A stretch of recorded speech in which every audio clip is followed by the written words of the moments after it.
This is the fourth edition of Art Market Hamptons. We've been working here for about 20 days to erect a 30,000 square foot facility with about 40 of the greatest galleries from around the country. We're a Brooklyn-based company, so we bring up Brooklyn galleries, New York galleries, people from as far away as LA, and then we like to bring a little bit of the flavor of our neighborhood with us to the Hamptons. So we've brought Roberta's Pizza, Red Hook Lobster Pound, and Van Leeuwen Ice Cream out here to host our garden party with us. Our opening night is also curated by Norwood, which is a wonderful private arts club in New York City, and they costume our servers, they dress our bars, they select the band, and they create a real experience out of the opening night party. The show's emerged as one of the premier venues during the summertime to showcase contemporary work.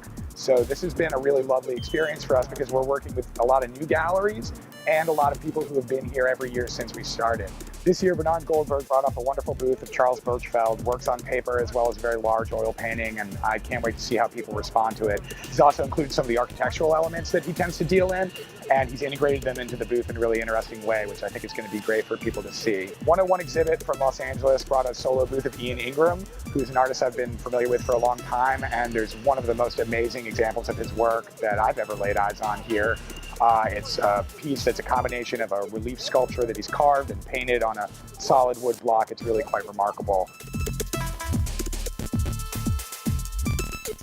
I brought a lot of different material for the fair. I just had a show with Donald Robertson in my gallery last week, who is of Instagram fame, known as Donald Robertson, with his first official gallery show that we had in East Hampton, and so I dedicated this back part of the booth to Donald's work. On the other side of the booth, I'm showing Jen Stark, which is the piece behind me, which is part of her dialogue of layering paper.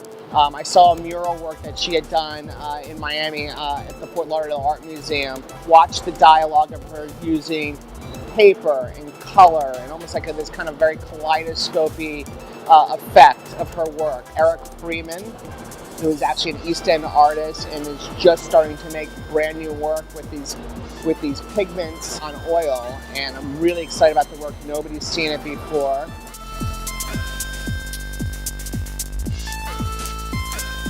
We wanted to show things that we showed last year because people really responded to them well, and we wanted to show a few new things too.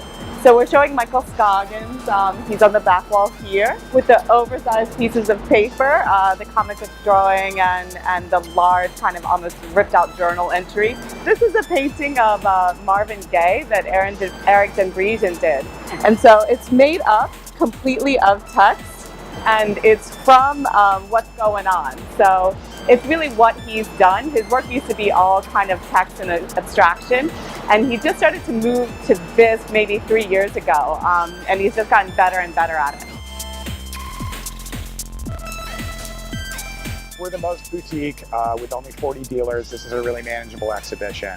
We also, I think, try and add an element of fun to what we're doing with, the party and the music and the food. I think that it's a really wonderful thing to be able to watch people come into a space that you've built for them and discover things that they're going to love for like the rest of their lives. It's pretty awesome when that clicks and that thing happens where they fall in love and they take it home with them.